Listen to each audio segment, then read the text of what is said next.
तो वो कब होता है? जब ये पूरा बॉन्ड किस पे शिफ्ट हो जाए? क्लोरीन पे। अब आप ये बताओ, ये इलेक्ट्रॉन डेफिशिएंट है या इलेक्ट्रॉन रिच है? और अगर कार्बोकैटायन होता है ना तो पी ऑर्बिटल हमारा वेकेंट होता है। फ्री रेडिकल में पी ऑर्बिटल में एक इलेक्ट्रॉन देता है। किसी भी एसिड का स्ट्रेंथ बताना है, दो रिलेटिव एसिड में बताना है कि भाई कौन सा स्ट्रॉन्ग एसिड है, कौन सा वीक एसिड है ना। तो इक्विलिब्रियम चेक करने का तरीका क्या होता है? एक तरीका ये होता है कि आप बैकवर्ड रिएक्शन करके देख लो। अब ये बताओ कि what is the relation between pKa and acidic strength. ए का Ka वैल्यू 10⁻⁻² है, तो बताओ इन दोनों में से ज्यादा एसिडिक कौन हुआ? जितना Ka वैल्यू ज्यादा होगा उसका नेगेटिव लॉग लेंगे तो Pk वैल्यू क्या हो जाएगा? कम हो जाएगा। उसने ये तो नहीं बोला एसिटिक एसिड ने हमारा बचपन जला डाला। अगर मैं यहाँ कोई इलेक्ट्रॉन डोनेटिंग ग्रुप लगाऊं तब स्टेबल होगा, या इलेक्ट्रॉन विड्रॉइंग ग्रुप लगाऊं तब स्टेबल होगा। जैसे हमारा ये 1 डिग्री अल्कोहल है ना, इसका Pk वैल्यू सामने 1 डिग्री अल्कोहल का होता है 16, यानी ऊपर से नीचे आने में एसिडिक स्ट्रेंथ बढ़ रही है या बताओ ये कम हो रही है?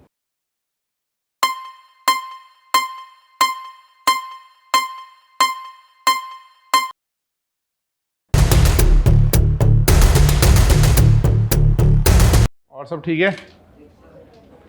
चलो आगे लिखो। एक स्टेबिलिटी और रहेगी, वो करते हैं। हमने कैटायन कर लिया था ना। कैटायन में क्या था? Plus side directly proportional to stability of cation, और एनायन में क्या था? माइनस साइड डायरेक्टली प्रोपोर्शनल, है ना। अब एक तीसरा इंटरमीडिएट और लिखो।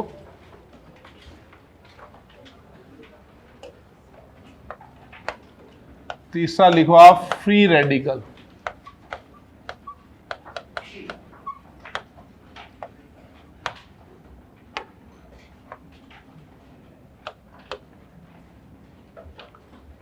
फ्री रेडिकल है ना, जैसे हमारे पास ये मिथाइल क्लोराइड है ना,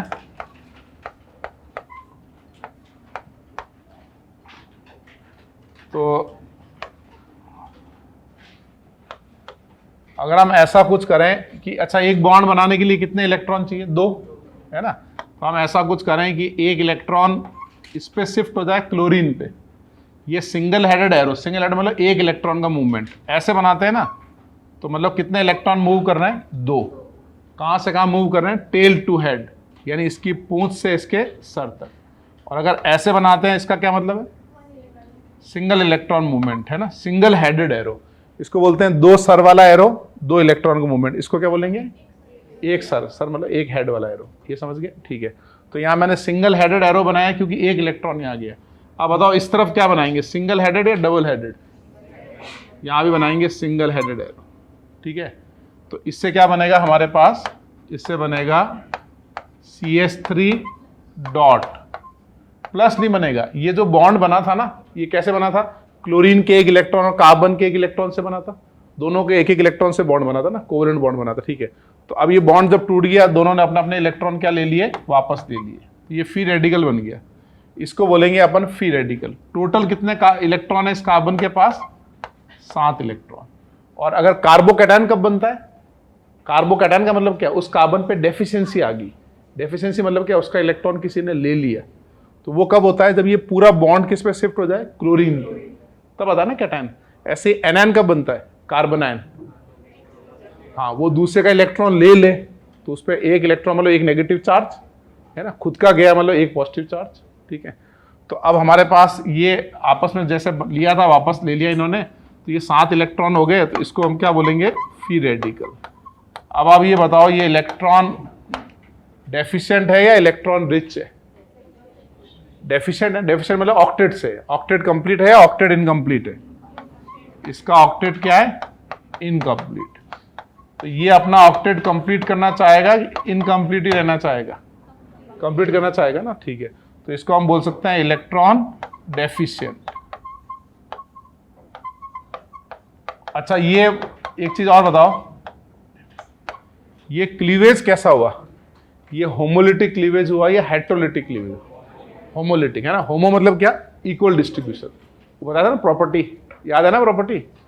तो दोनों ने अपनी अपनी प्रॉपर्टी, बस इक्वली डिस्ट्रीब्यूट हो गया बॉन्ड, यानी प्रॉपर्टी का इक्वल डिस्ट्रीब्यूशन मतलब होमोलिटिक फिशन।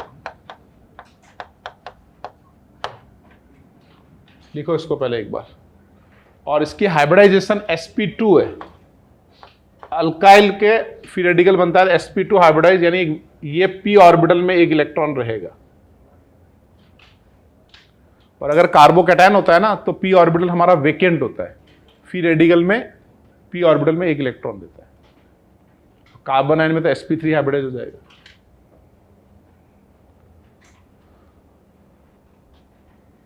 तो हमने तीनों पॉसिबिलिटी ले ली इस बॉन्ड की, या तो ये बॉन्ड क्लोरीन पे जाएगा, या ये बॉन्ड कार्बन पे जाएगा, या इक्वल डिस्ट्रीब्यूशन होगा। समझे आप?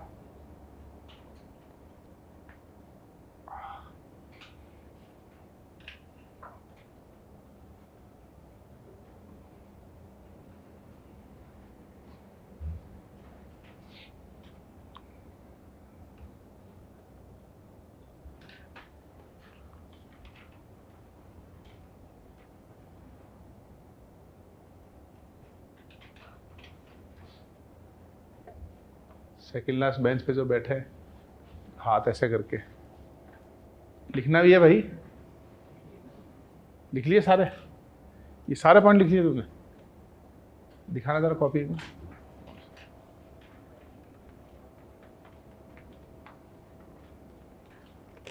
शानदार लिखा यार, राइटिंग भी अच्छी है तुम्हारी। नाम क्या है तुम्हारा? क्लासिक। अच्छा रासिक, मैं सोचा क्लासिक भी क्या नाम है। रासिक, RASHIK।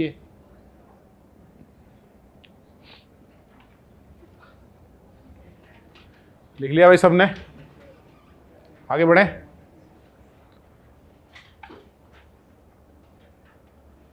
अब आप ये बताओ,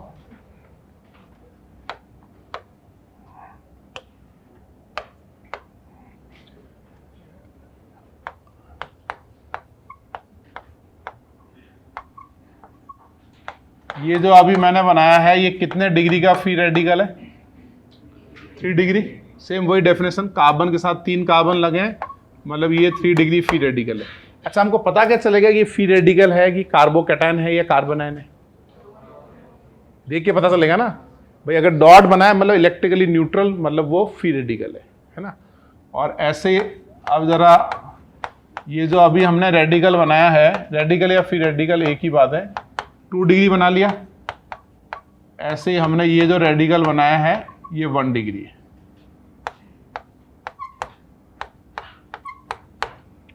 वैसे बोलना नहीं चाहिए, लेकिन आपको समझाने के लिए बोल देता हूं कि इसको आप कैटायन की तरह मान लो, है ना। वैसे काफी डिफरेंस है, लेकिन आप फिर भी इसको कैटायन की तरह मान लो। कैटायन की तरह क्यों मान लो? क्योंकि ये भी इलेक्ट्रॉन डेफिशिएंट है और कैटायन भी इलेक्ट्रॉन डेफिशिएंट है। तो इसमें भी आप जितने ज्यादा प्लस साइन लगाओगे तो उतना हमारा फ्री रेडिकल की स्टेबिलिटी बताओ बढ़ेगी या कम हो जाएगी? बढ़ेगी। ठीक है, या तो हम ऐसा बोल सकते हैं कि ये उल्टा लग गया ना इस पे,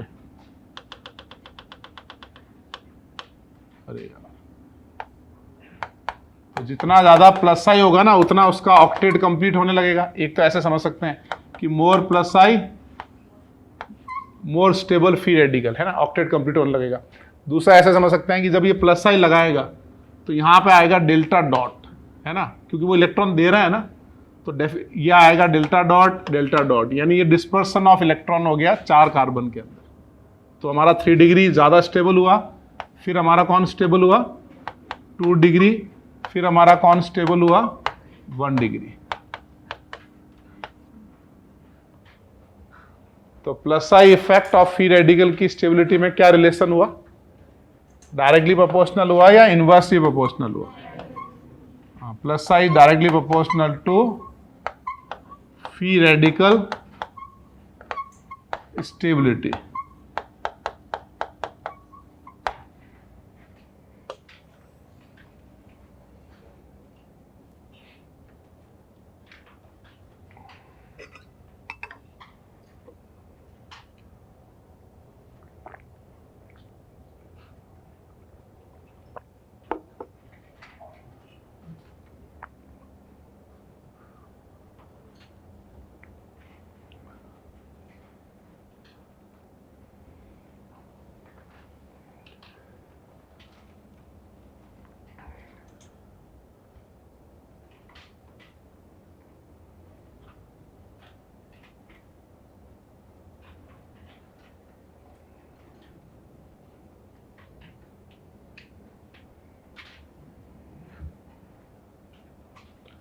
लिखो plus I is directly proportional to free radical stability.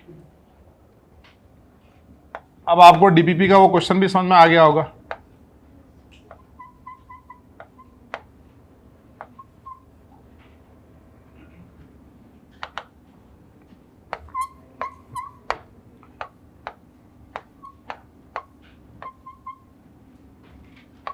इन तीनों में देख के बताओ कि डिग्री ऑफ फ्री रेडिकल क्या क्या है। पहले वाला कितना डिग्री है बताओ? 3 डिग्री। वो 3 कार्बन लगे ना इस पे। दूसरा वाला कितना डिग्री है? 2 डिग्री। और ये कितना डिग्री है? 1 डिग्री। तो स्टेबिलिटी का ऑर्डर क्या हुआ? 3 डिग्री, 2 डिग्री, 1 डिग्री। बनाओ उसको। 3 degree is more stable than 2 degree is more stable than 1 degree.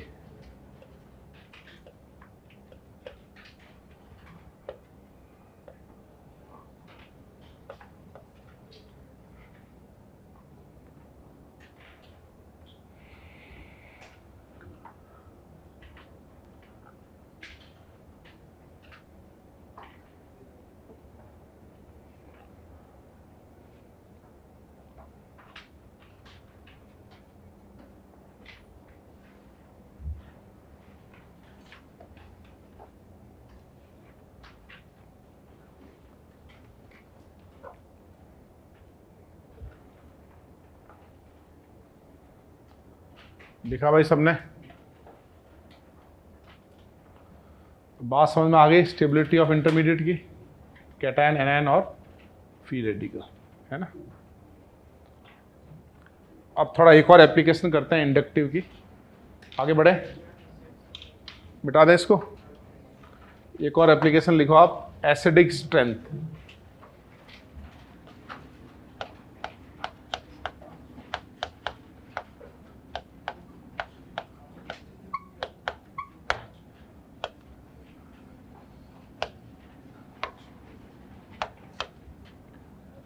किसी भी एसिड का स्ट्रेंथ बताना है, 2 रिलेटिव एसिड बताना है कि भाई कौन सा स्ट्रॉन्ग एसिड है, कौन सा वीक एसिड है ना। तो वैसे अपना अकॉर्डिंग टू आर्यनियस एसिड कौन होता है? जो H+ देता है या OH- देता है? H+ देता है। और बेस कौन होता है? OH- देता है ना। तो अगर मैं एक कोई HA आपको एसिड दे दूं तो इसका मतलब HA एसिड मतलब ये क्या देगा? H+ देगा ना। तो इसका मतलब ये बॉन्ड पेयर कहाँ शिफ्ट होगा? A पे शिफ्ट होगा या H पे शिफ्ट होगा? A पे शिफ्ट होगा ना। अगर ये बॉन्ड पेयर A पे शिफ्ट हो जाए तो ये डिसोसिएट होके क्या देगा हमको? H+ and A-। ये बात समझ में आ रही है कि एसिड क्या देते हैं? H+ मतलब प्रोटॉन, है ना। अच्छा, ये इक्विलिब्रियम पे है। इक्विलिब्रियम पे क्यों है? क्योंकि ये वापस इसको H+ देके फिर से HA बना सकता है। तो जैसे ये डिसोसिएट हुआ है ना, तो इक्विलिब्रियम चेक करने का तरीका क्या होता है? एक तरीका ये होता है कि आप बैकवर्ड रिएक्शन करके देख लो। तो ये बैकवर्ड में वापस बॉन्ड बना लेगा, इसका मतलब है ये रिएक्शन इक्विलिब्रियम पे है। ठीक है, एसिड बेस इक्विलिब्रियम पे होता है हमेशा। इसको आगे और अच्छे समझेंगे। अब आप मुझे बताओ कि स्ट्रॉन्ग एसिड किसको बोलेंगे? जो ज़्यादा H+ आयन देगा। यानी ज़्यादा H+ आयन देने का मतलब ये इक्विलिब्रियम क्या होना चाहिए? ज़्यादा फॉरवर्ड होना चाहिए। ये होना चाहिए ना कि जितना ये इक्विलिब्रियम फॉरवर्ड होगा उतना ये HA हमारा स्ट्रॉन्ग एसिड होगा। ये बात समझ में आई? अब बताओ A- कैसा होना चाहिए? स्टेबल आयन या अनस्टेबल आयन? A- कैसा होना चाहिए? स्टेबल आयन या अनस्टेबल आयन? किसी भी इक्विलिब्रियम को फॉरवर्ड ले जाना है उसके लिए उसका प्रोडक्ट कैसा होना चाहिए? उसका इक्विलिब्रियम का प्रोडक्ट कैसा होना चाहिए? वो प्रोडक्ट स्टेबल आयन होगा ना। तो स्टेबल आयन होगा तो मतलब अपन ये कह सकते हैं कि उसकी लेस एनर्जी होगी, और लेस एनर्जी होगी मतलब वो ज़्यादा फॉरवर्ड जाएगा। ऐसे समझे अपन। देखो, जैसे मान लो एक रिएक्शन हो रहा है ऐसे, है ना। ये HA था, ये A- में कन्वर्ट हुआ। और 2 ऑप्शन हो सकते हैं कि ऐसा A- बने या फिर कुछ ऐसा A- बने। तो जितना स्टेबल होता है ना, तो एक तो अपन ये कह सकते हैं जितना स्टेबल होता है उतना उसका ΔH ज़्यादा नेगेटिव, डेल्टा मतलब ज़्यादा एक्सोथर्मिक होता है, रिएक्शन ज़्यादा फॉरवर्ड होती है। या अपन ऐसे भी समझ सकते हैं कि जितना स्टेबल होता है उतनी उसकी एनर्जी कम होती है, तो उसके बैकवर्ड आने के चांसेस ज़्यादा होंगे या बैकवर्ड आने के चांसेस कम हो जाएंगे? कम हो जाएंगे ना, तो बैकवर्ड मैं ये भी तो कह सकता हूं इसके बैकवर्ड आने के चांसेस कम है, इसका मतलब इक्विलिब्रियम क्या है, ज्यादा फॉरवर्ड है। बात समझे आप? ठीक है, तो जितना स्टेबल आयन होगा ना उतना ही हमारा इक्विलिब्रियम क्या होना चाहिए, फॉरवर्ड होना चाहिए, उतना ही वो अच्छा एसिड है। अब मान लो दो इक्विलिब्रियम है, एक में स्टेबल आयन बन रहा है, एक में अनस्टेबल आयन बन रहा है, तो कौन सा ज्यादा एसिडिक हुआ, स्टेबल आयन। मतलब हमें अल्टीमेटली क्या करना है, इसकी स्टेबिलिटी देखनी है कि ये जितना स्टेबल होगा उतना एसिडिक स्ट्रेंथ बढ़ जाएगी। ठीक है, ये इक्विलिब्रियम है, तो इसके लिए मैं एक इक्विलिब्रियम कांस्टेंट लिख सकता हूँ ना, के ए क्या होता है, equilibrium constant of weak acid. तो ये क्या होता है, concentration of product upon concentration of reactant. तो हमारा प्रोडक्ट क्या है, H plus into concentration of A minus upon divide किससे करेंगे, HA। ये Ka equilibrium constant of a weak acid. अब बताओ Ka और एसिडिक स्ट्रेंथ में क्या रिलेशन होगी, एक K वैल्यू ज्यादा एक K कम, इसका क्या मतलब है, डायरेक्टली प्रोपोर्शनल होगा ना भाई, ठीक है ना, ये डायरेक्टली प्रोपोर्शनल हुआ ना H के। तो हम ये लिख दें Ka is directly proportional to acidic strength. ये बात समझ में आई? ठीक है, थोड़ा और आगे बढ़ते हैं। तो अब ये बताओ कि what is the relation between pKa and acidic strength. pK क्या होता है हमारा, नेगेटिव लॉग ऑफ K, जैसे pH होता है ना minus log of H plus ion, तो वैसे ही pK क्या होगा हमारा, negative log of Ka value. तो अगर मैं उस K का नेगेटिव लॉग ले लूं तो pK और एसिडिक स्ट्रेंथ में क्या रिलेशन होगा, डायरेक्टली या इनवर्सली, इनवर्सली होगा ना उसका। pK जो है is inversely proportional to acidic strength. इसको अपन एक काम करते हैं, सिंपल एग्जाम्पल से समझ सकते हैं इसको ना। ऐसे मान लो एक Ka किसी A का एसिड स्ट्रेंथ है, एक Ka1 है ना, दो अलग अलग एसिड है। एक का Ka वैल्यू मान लो 10⁻⁻1 है, एक का Ka वैल्यू 10⁻⁻2 है। तो बताओ इन दोनों में से ज्यादा एसिडिक कौन हुआ, K हुआ ना, ये वैल्यू ज्यादा है ना 10⁻⁻1 है ना, तो ये 0.1 ज्यादा है, इसका मतलब Ka is more acidic then Ka1। ये बात समझ में आई?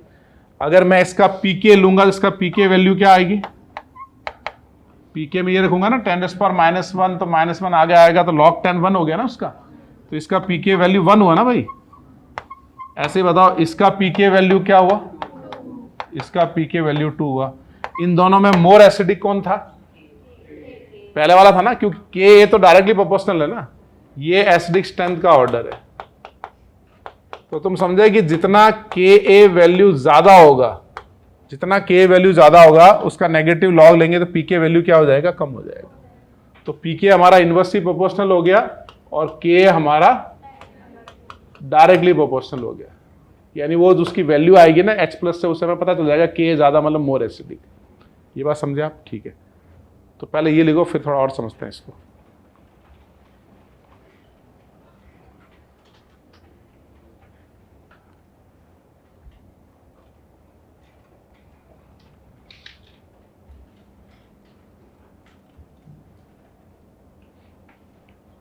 कोई स्ट्रॉन्ग एसिड जानते हो, स्ट्रॉन्ग एसिड्स तो तुमने स्कूल में बचपन में हर जगह पढ़ा होगा कि भाई ये बहुत स्ट्रॉन्ग होते हैं, मूवीज में देखा होगा, मूवीज के गानों में सुना होगा, 3 इडियट्स मूवी में गाने में सुना होगा। वो सुना नहीं है कि इस एसिड ने हमारा बचपन जला डाला। कौन सा एसिड था, H2SO4। इसका मतलब H2SO4 का H+ निकलने के बाद नेगेटिव बहुत स्टेबल बनेगा। था ना गाना एक कि भाई H2SO4 ने हमारा बचपन जला डाला। उसने ये तो नहीं बोला एसिटिक एसिड ने हमारा बचपन जला डाला।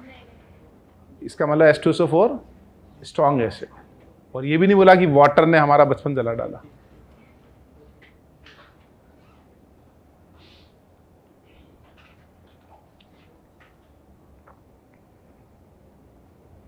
H2SO4, HNO3, nitric acid. Nitric acid explosives बनाने के बहुत काम आता है। पहले टेररिस्ट लोग काफ़ी यूज़ करते थे, फिर TNT आ गया और पावरफुल, फिर आजकल ये आउटडेटेड हो गया, जहाँ जाके ये बॉम्ब बनाना, मिसाइल्स आ गई। अब अब यहाँ बैठे बैठे 1000 किलोमीटर, 2000 किलोमीटर। आज के टाइम्स ऑफ इंडिया न्यूज़ थी, यूएसए ने उसका एक सिस्टम है थार्ड करके, थार्ड नाम है, ऐसा कुछ नाम है उसका, उसने डिप्लॉय किया है इजराइल के आसपास। वो चल रहा है ना वॉर वहाँ पे, वो 3000 किलोमीटर तक मिसाइल को ट्रैक कर सकता है। एक रशिया के पास दूसरा है S-400 करके कुछ, मतलब सोचो तुम 3000 किलोमीटर दूर की मिसाइल आएगी, उसको न्यूट्रलाइज कर सकता है वो। गजब यार। अपन तो सामने वाले से कोई ऐसा कोई तीर आ रहा हो तो उसको न्यूट्रलाइज कर सकते हैं, भाई तीर आ रहा है साइड हो जाएंगे ऐसे। 3000 किलोमीटर मतलब श्रीलंका से मिसाइल चली। श्रीलंका भी नज़दीक है, दूर है यार, पास हो गया। यहाँ से बॉम्बे है, कितना किलोमीटर है बॉम्बे यहाँ से? 1000 किलोमीटर है, तो इंडिया ही खत्म हो जाएगा 3000 में। तो यानी कश्मीर से कन्याकुमारी होगा शायद। 3000 हो जाएगा क्या? हो जाएगा, हाँ। तो कश्मीर में मिसाइल उड़ी और कन्याकुमारी में टारगेट था, और वहाँ का जो सिस्टम लगा रहा था कन्याकुमारी ने, उसको इंटरसेप्ट करके आकाश में डिस्ट्रॉय कर दिया। अब वॉर हो रहा है टेक्नोलॉजी से, और टेक्नोलॉजी किसके पास अच्छी है? जिसके पास पैसे हैं, इकोनॉमी है। और पैसे किसके पास हैं?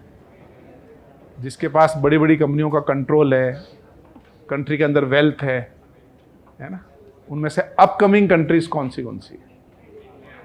इंडिया है अपकमिंग। कंट्री को अच्छा कौन बनाता है?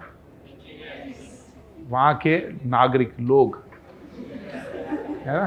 कि खाली इंजीनियर क्या करेंगे? डॉक्टर भी चाहिए, सोल्जर भी चाहिए, सब चाहिए ना भाई, है ना।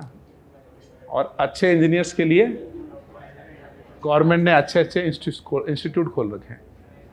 जैसे आईआईटी के लिए, इंजीनियरिंग के लिए आईआईटी, एनआईटी, बिट्स तो खैर प्राइवेट हो गया है ना, और उसके लिए कोचिंग करनी पड़ती है। और अच्छी कोचिंग के लिए, हाँ, कोटा आना चाहिए, बिल्कुल। आईआईटी जैसे में तो तपस्या है, 2 साल तपस्या करनी पड़ी। या तो कोटा आना चाहिए या एक और जगह है। दूसरी जगह कौन सी है? हिमालय में जाना चाहिए, शांत माहौल में, कुछ नहीं, कोई नेटवर्क है ना, कोई इंस्टाग्राम है ना, कोई स्नैपचैट है, समझ रहे हो अपूर्व? ना कोई आएगा ना कोई जाएगा। लिखो इसको। तो वो तो 3000 किलोमीटर की है, वो चाइना 8000 किलोमीटर की बना रहा है। और नॉर्थ कोरिया पता नहीं अंदर बनाता ही नहीं बनाता, लेकिन दुनिया को धमकाता रहता है वो कि मैंने बना ली है 5000 किलोमीटर की, ज़्यादा बोलोगे छोड़ दूंगा, ठीक है ना। वो सबसे खतरनाक कंट्री है वर्ल्ड की। कौन सी कंट्री है? North Korea. नॉर्थ कोरिया के बारे में तुम लोग नहीं जानते? नॉर्थ कोरिया के बारे में सिर्फ इतना ही जानना है कि वहाँ का आदमी जो है ना, वो गोलमोल, किम जोंग उन, क्या नाम उसका, हाँ, मतलब आपको कैसे जीना है उसकी डायरेक्शन भी गवर्नमेंट डिसाइड करती है। भाई आपको क्या, आईआईटी वाईटी कुछ नहीं होता वहाँ पे, वहाँ गवर्नमेंट के रूल चलते हैं आर्मी के, कि भाई बाल कटवाने हैं, कि मेरे सर पे कितने बाल रखने हैं, 100 रखने हैं तो 100 ही रखने हैं आपको, है ना। 6 बजे घर पे तो घर पे, सैलरी हम इतनी देंगे आपको, है ना। बीमार हो गए तो मेडिसिन देंगे नहीं देंगे, साल में एक बार देंगे, दूसरी बार बीमार हो गए तो खुद ही निपट लो आप। और ज़्यादा बोले तो वो अपने हिसाब से कर लेते हैं।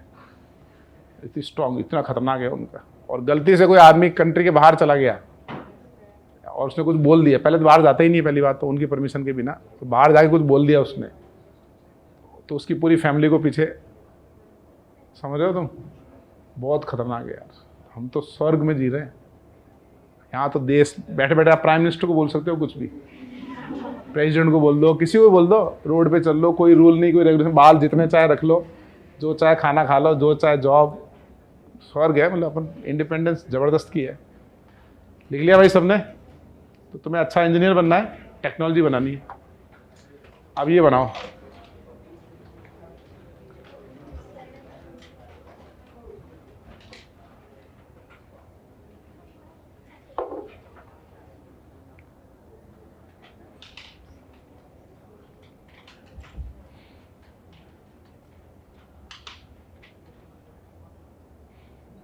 औरंगाबाद ब्रिटिश इंग्लिश इंडिया से कितना पैसा लूट के ले गए? 45 रुपये, 45 ट्रिलियन डॉलर। अगर वो नहीं लूटा होता तो नंबर 1 कौन होता? हम होते। इतनी लूट खसोट के बाद भी अपन 70 साल बाद ठीक ठाक हो गए वापस। सोचो 200 साल अपन और इंडिपेंडेंट रह गए, 200-300 साल अच्छा खासा कर लेंगे। क्यों भाई, सतमीत सिंह सही है ना? भाई 70 साल में ठीक ठाक हो गए अपन, तो 200 साल में और अच्छे हो जाएंगे।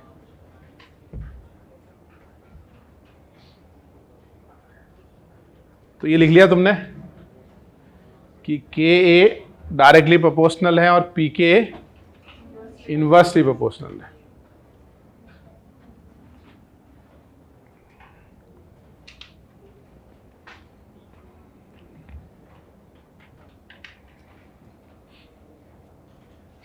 आगे बढ़े। एक मैंने न्यूज़ पढ़ी थी, यूक्रेन के अंदर ना सोल्जर्स कम हो रहे हैं, तो उन्होंने एक गवर्नमेंट ऑर्डर निकाला है कि भाई जो भी 22-23 साल का है सबको कंपलसरी आर्मी में आना है ना।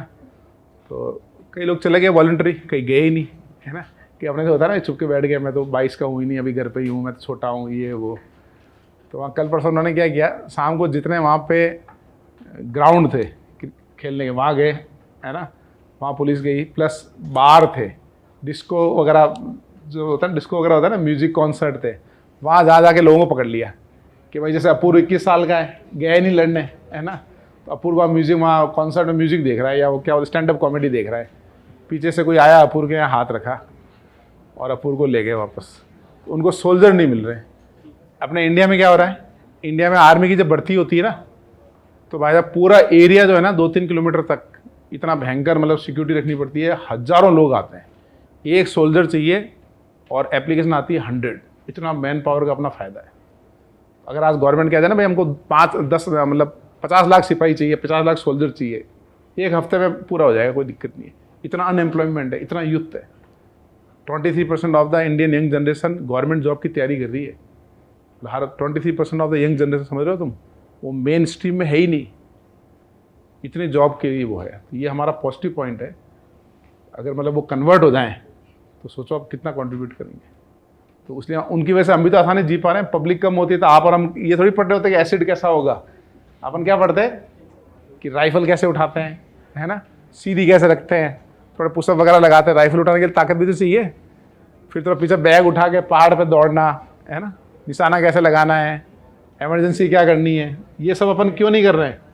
क्योंकि अपने पास खूब अपने भाई बहन खूब है जो ये काम करना चाहते हैं।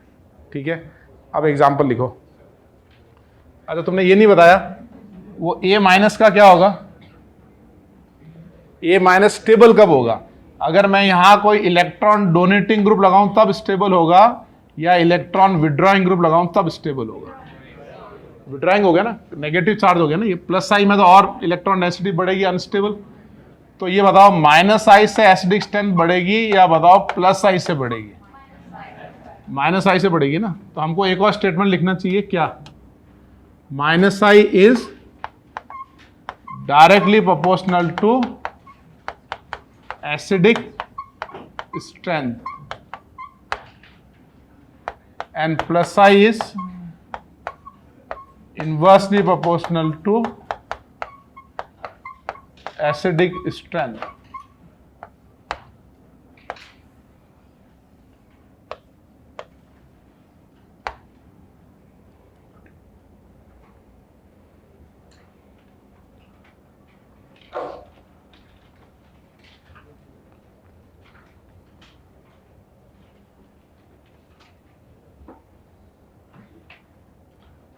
समझ गए?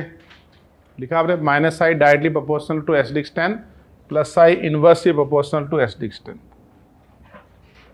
अब इस पर कुछ एग्जाम्पल करते हैं।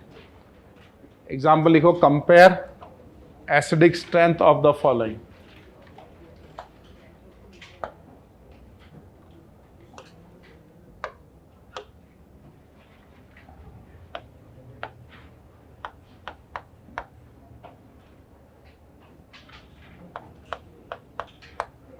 ये 1 डिग्री अल्कोहल बनाया ना मैंने, और ये वाला कलर चेंज हो गया क्या ऊपर वाला, या मुझे ऐसे ही दिख रहा है? चलो एक बनाओ 1 degree alcohol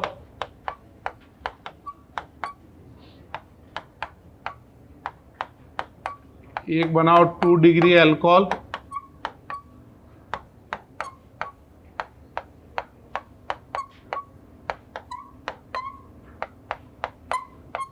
three degree alcohol. इन तीनों में प्राइमरी अल्कोहल, सेकेंडरी अल्कोहल और टर्शियरी अल्कोहल, आपको एसिडिक स्ट्रेंथ का ऑर्डर बताना है। बताओ क्या होगा।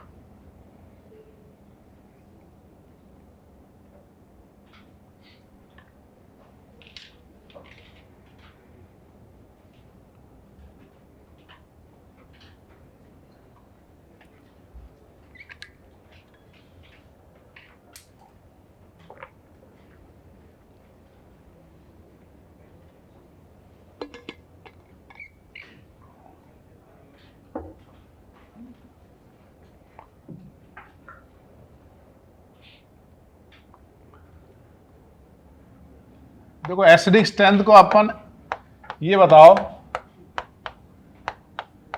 जितना इस ऑक्सीजन पे डेफिशिएंसी आएगी ना, जितना ऑक्सीजन इलेक्ट्रॉन डेफिशिएंट बनेगा, उतना वो क्या करेगा, बॉन्ड पेयर को अपनी तरफ अट्रैक्ट कर लेगा और प्रोटॉन रिलीज करेगा, यानी एसिडिक स्ट्रेंथ बढ़ा देगा वो, है ना।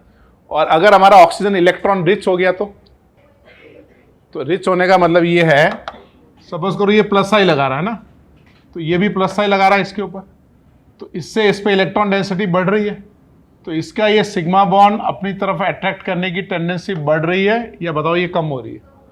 कम हो रही है ना। और अगर उल्टा होता कि माइनस आई लग रहा होता ऐसे, तो यहाँ प्लस आने लगता, तो प्लस मतलब वो डेफिशिएंट, तो बॉन्ड पेयर अपनी तरफ अट्रैक्ट कर लेता। अब बताओ इसका आंसर क्या होगा। तो यहां से यहां आने में प्लस आई बढ़ रहा है या प्लस आई कम हो रहा है? भाई यहाँ पे कितने कार्बन प्लस आई लगा, अच्छा एसिडिक, मोस्ट एसिडिक हाइड्रोजन कौन सा है? जो मोर इलेक्ट्रोनेगेटिव एलिमेंट से लगा है, तो ये सबसे एसिडिक है। इसकी एसिडिक स्ट्रेंथ देखनी है हमको, इसकी देखनी है, इसकी देखनी है, because oxygen is more electronegative than carbon, है ना। तो यहाँ पे एक प्लस आई लग रहा है, यहाँ कितने प्लस आई लग रहे हैं? ये 2, और यहाँ कितने प्लस आई लग रहे हैं? 3, और जितना ज़्यादा प्लस आई लगेगा उतना उसकी एसिडिक स्ट्रेंथ पे क्या फर्क पड़ेगा? कम होती जाएगी। तो यहाँ जैसे जैसे अपन डिग्री बढ़ा रहे हैं, प्लस आई क्या हो रहा है? इंक्रीज हो रहा है। इसका मतलब इसकी एसिडिक स्ट्रेंथ जो है वो डिक्रीज हो रही है। इसका मतलब इसका जो के वैल्यू है वो क्या होगा? वो डिक्रीज हो रहा है। के डायरेक्टली प्रोपोर्शनल है एसिडिक स्ट्रेंथ के। इसका मतलब इसका पीके वैल्यू है वो क्या हो रहा है? इंक्रीज हो रहा है। अब मैं आपको रफली इनके पीके वैल्यू बताता हूँ थोड़े से, तो आइडिया होगा आपको। जैसे हमारा ये 1 डिग्री अल्कोहल है ना, इसका पीके वैल्यू सामने 1 डिग्री अल्कोहल का होता है 16 मिथनॉल, हाँ 16 होता है। और इसका कितना होता है? 17। इसका कितना होता है? 18। यानी इंडक्टिव इफेक्ट का क्या इफेक्ट हुआ? आपने प्लस आई बढ़ाया तो उसका पीके थोड़ा सा बढ़ गया, मतलब वो एसिडिक स्ट्रेंथ थोड़ी सी कम हो गई। ऐसा कोई सिग्निफिकेंट चेंज नहीं आता है कि पीके 16 है, प्लस आई लगते ही 10 हो गया, 6 हो गया। वीक इफेक्ट है तो थोड़ा थोड़ा चेंज आएगा ऐसे, समझे आप? ठीक है, तो इसको लिखो जरा। स्ट्रॉन्ग इफेक्ट लगाएंगे आगे जाके थोड़ा चेंज ज्यादा आएगा।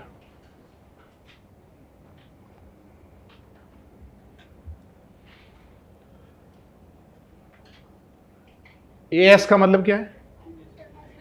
Acidic strength.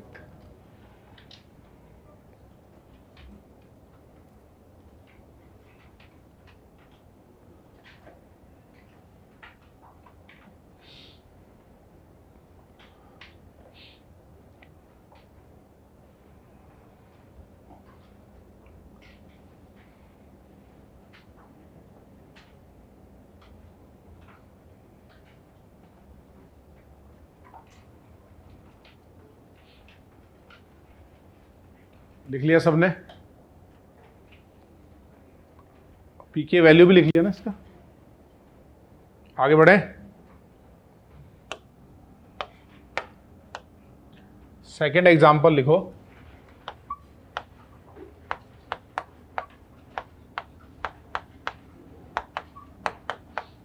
ये हमारे पास एक इथेनॉइक एसिड है, एक प्रोपेनॉइक एसिड है और एक ब्यूटेनॉइक एसिड है। हमको कंपेयर करना है रिलेटिव एसिडिक स्ट्रेंथ। तो बताओ क्या होगा? यानी ऊपर से नीचे आने में एसिडिक स्ट्रेंथ बढ़ रही है या बताओ ये कम हो रही है?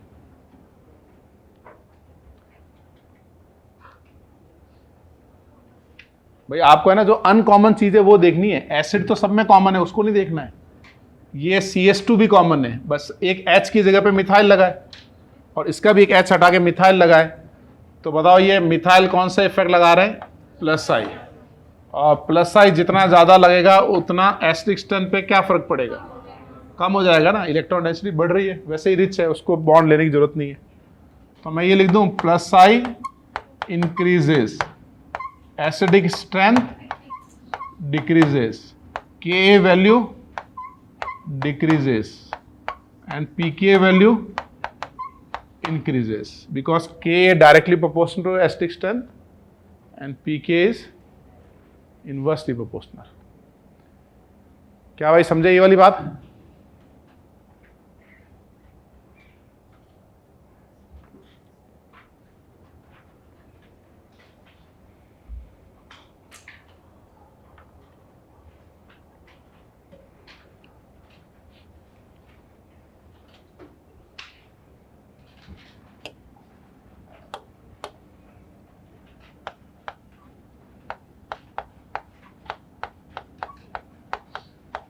ऐसे अगर एसिड के अंदर ये प्रोपेनोइक एसिड है और ये आइसो ग्रुप कर देता हूं मैं, एक टर्सी ब्यूटाइल ग्रुप कर देता हूं,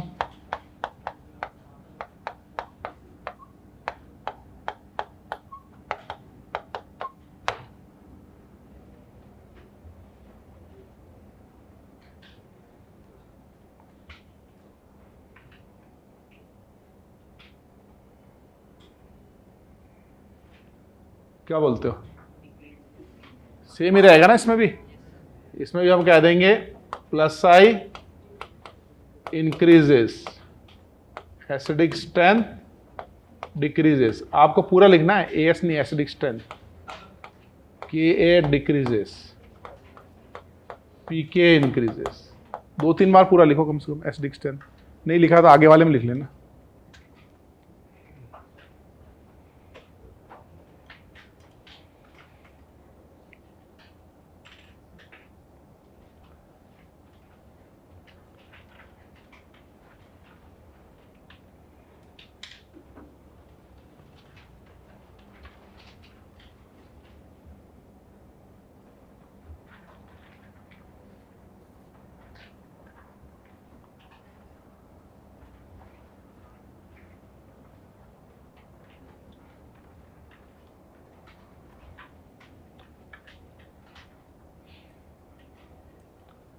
लिख लिया सबने?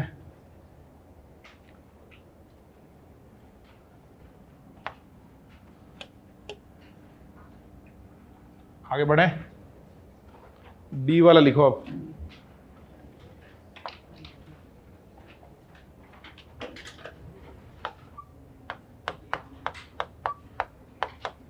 एसिड के अल्फा पे 1 क्लोरीन लगाए, एसिड के अल्फा पे 2 क्लोरीन लगाए और एसिड के अल्फा पोजीशन पे 3 क्लोरीन लगाए, तो बताओ क्या होगा? पहले तो क्लोरीन का कौन सा इफेक्ट होगा, माइनस आई या प्लस आई?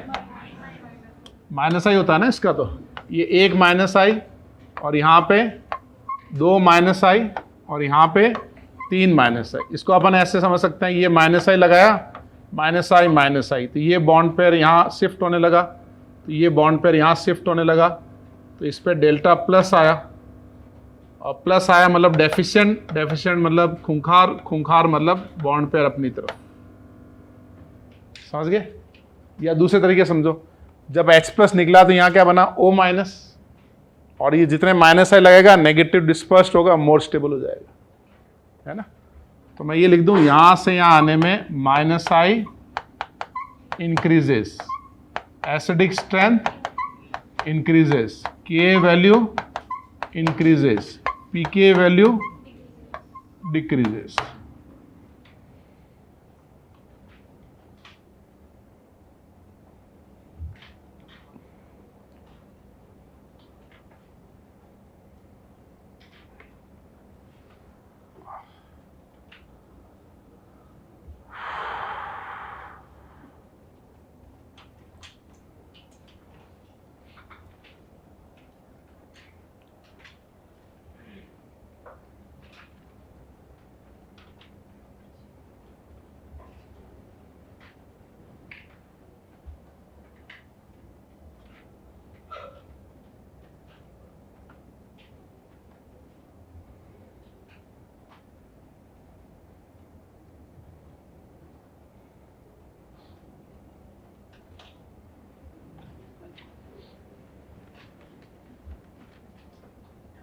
लिख लिया सब लोगों ने? आगे बढ़े, ई पे आ जाओ। एसिड के अल्फा पे फ्लोरीन लगाया है, एसिड के अल्फा पे क्लोरीन लगाया है, और इस पे अल्फा पे ब्रोमीन लगाए। जब भी अपन कंपैरिजन करेंगे ना तो कॉमन चीज देखेंगे या अनकॉमन देखेंगे? अनकॉमन देखेंगे ना, वेट डिफरेंस बताएगा ना क्या कंपैरिजन है। तो बताओ इसमें क्या एसिडिक स्ट्रेंथ का ऑर्डर होगा? डिक्रीजेस। क्यों decreases? Minus I decreases, acidic strength decreases. And why minus I decreases? Because electronegativity decreases, है ना?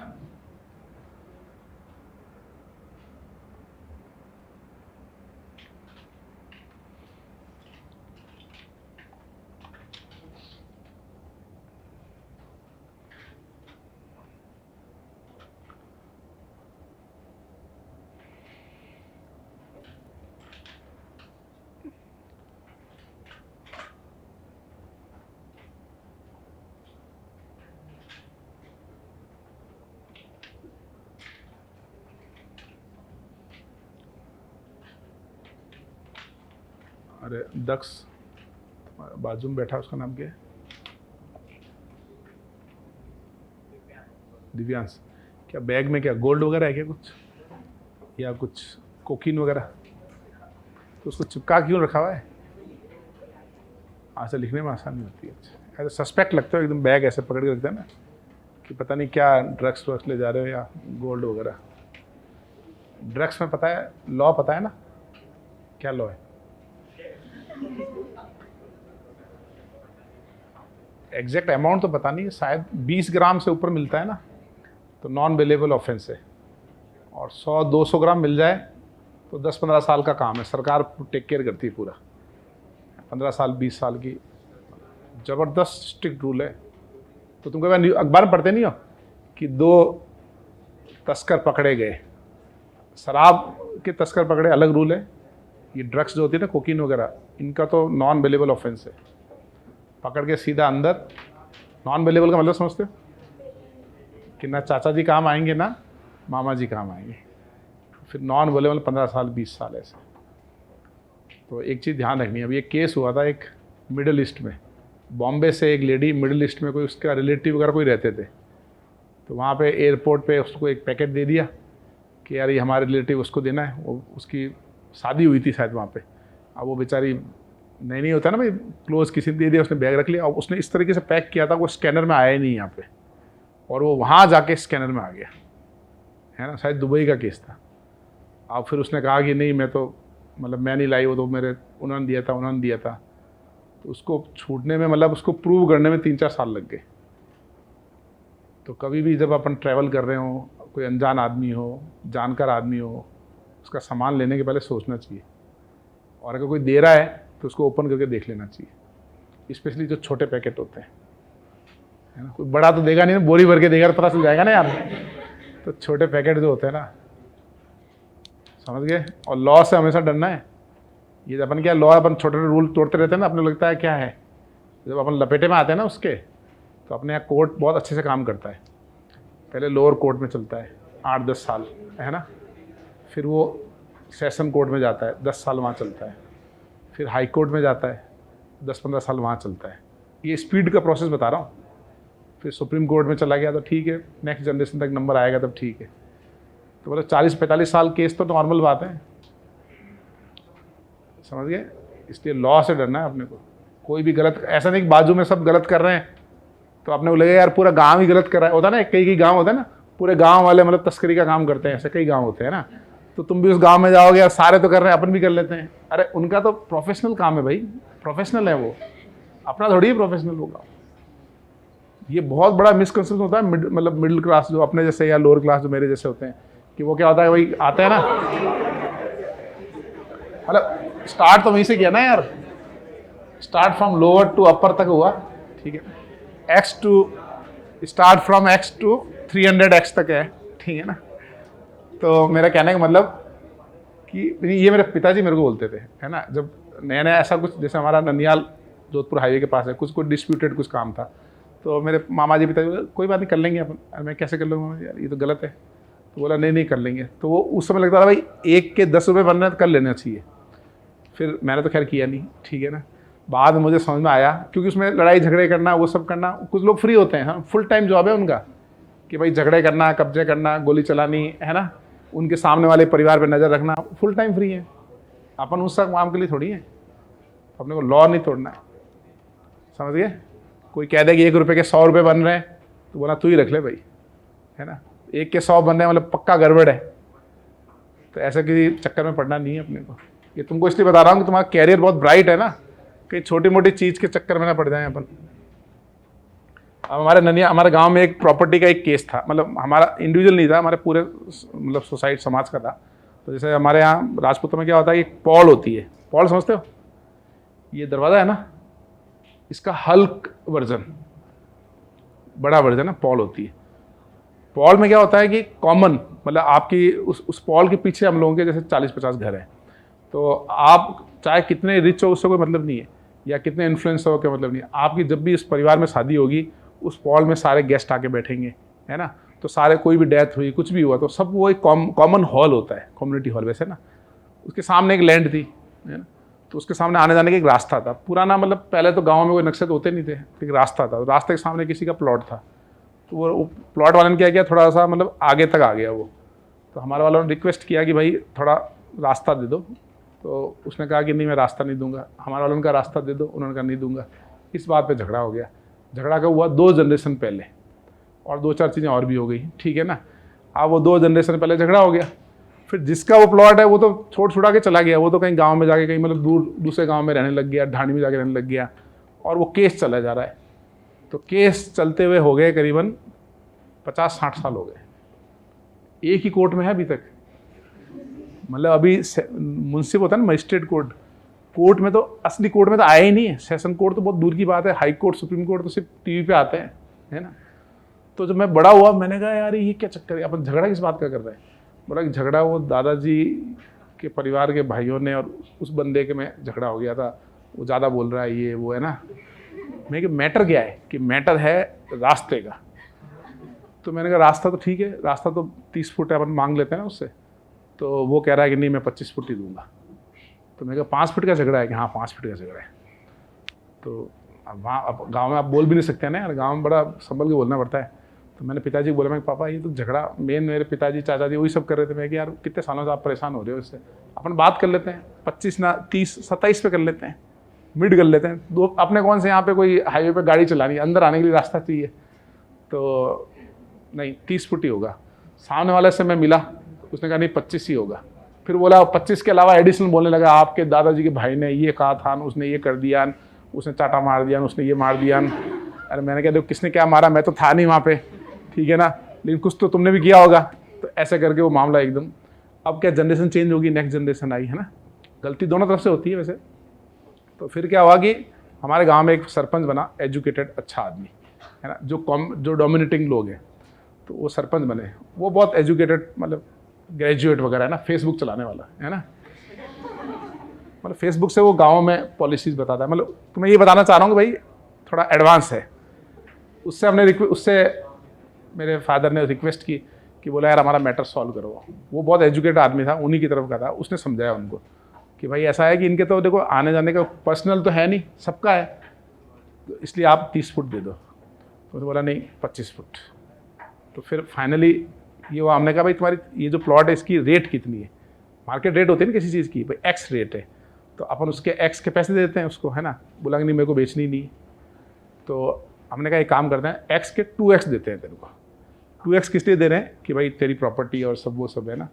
तो उसको 2x पैसे दिए, प्लस उसको भाई मेरे इनकी तरफ से मैं माफ़ी मांग लेता हूँ कि भाई पुराना हमारी तरफ से कोई गलती हुई तो आई एम सॉरी।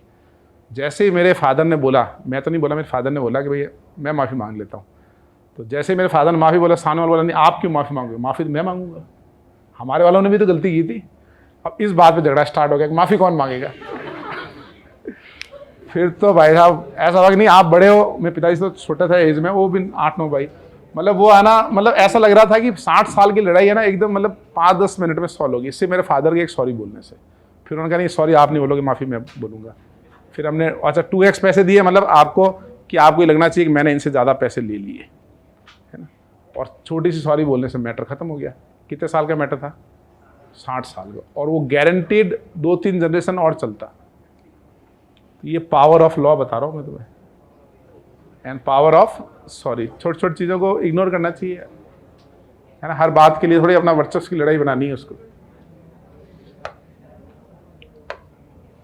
आगे बढ़े तो परिवार में छोटे मोटे झगड़े होते हैं ना, या परिवार में, पड़ोस में, तो छोटी मोटी बात पे सॉरी वॉरी बोल के निकल जाया करो। अनलेस एंड अनटिल आपका मतलब ऐसा कुछ हो कि यार वो हमारे चरित्र पर हाथ डाल रहा है। समझ रहे हो मेरी बात? मतलब लड़ो भी तो इस बात पे लड़ो कि दुनिया देखे कि क्या लड़ा है। पता चला कि नाली की लड़ाई में लड़ लिए दोनों। अखबार आता है नाली लड़ाई होगी, वो हवा आती है ना गांव में, पता झगड़े किस बात को होता है? तेज हवा आती है, जो बाढ़ होती है ना, बाढ़ खेतों के बीच में हवा से खिसक जाती है, उस पर झगड़े हो जाते हैं कि तूने खिसकाई। वो थोड़ी 2 फीट 2 फीट ऐसे। तो बड़ा इंपॉर्टेंट है पढ़ाई के अलावा जीवन में लोगों को समझाना। इसी बात पे इसकी एसिडिक स्ट्रेंथ निकालो।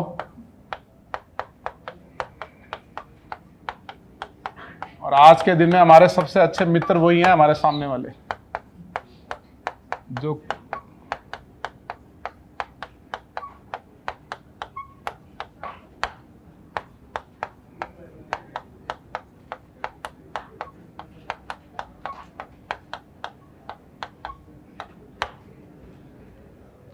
तो औरंगाबाद तुमने क्या सीखा इस कहानी से?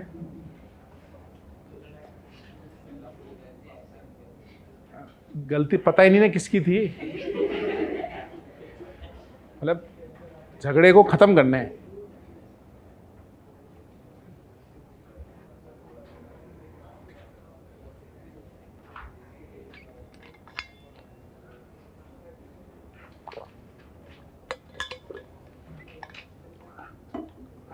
मैंने वो पूरा प्लॉट खरीद के पब्लिक गार्डन बना दिया वहां पे। वो गार्डन है ओपन टू ऑल, ऐसा उसका लिख कर दिया।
हो गया भाई?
क्या रहेगा भाई, एफ का क्या रहेगा, इंक्रीज हो रहा है डिक्रीज हो रहा है, एसिडिक स्ट्रेंथ डिक्रीज, क्यों डिक्रीज हो रहा है, minus I is distance dependent, दूर हो रहा है ना माइनस आई, चलो तो माइनस आई दूर होगा तो एसिडिक स्ट्रेंथ क्या हो जाएगी, कम हो जाएगी। जी बताओ, हाँ इसमें भी तो ये माइनस आई लगा रहे हैं, ये लगा रहा है माइनस आई, sp हाइब्रिडाइज है ना ये, और ये एल्किन sp2 है, ये भी माइनस आई लगा रहा है, और ये कौन सा इफेक्ट लगा रहा है, प्लस आई। तो तीनों में वीकेस्ट एसिड कौन सा हुआ, नीचे वाला। तो हम ये कह रहे हैं यहां से यहां आने में एसिडिक स्ट्रेंथ क्या हो रही है, डिक्रीज, क्योंकि माइनस आई कम हो रहा है, बेसिकली माइनस आई कम हो रहा है, फिर यहां तो प्लस आई लग रहा है, समझे आप। एच बताओ, CH3 का होगा ना भाई, क्योंकि CD3 का स्ट्रॉन्ग प्लस आई होता है, तो जितना ज्यादा प्लस आई लगेगा उतना एसिडिक स्ट्रेंथ क्या हो जाएगी उसकी, कम हो जाएगी। आई बताओ, ये आपको मैंने पिछली क्लास में बताया था कि दो वीक माइनस आई और एक स्ट्रॉन्ग माइनस आई में क्या होगा, दो वीक माइनस आई डोमिनेट करेंगे कब, सेम डिस्टेंस। तो यहां कैसे पता चल रहा है कि सेम डिस्टेंस पे, वो एसिड के अल्फा पे लग रहा है ना वो, तो सेम डिस्टेंस पे है, इसका मतलब first is greater than second.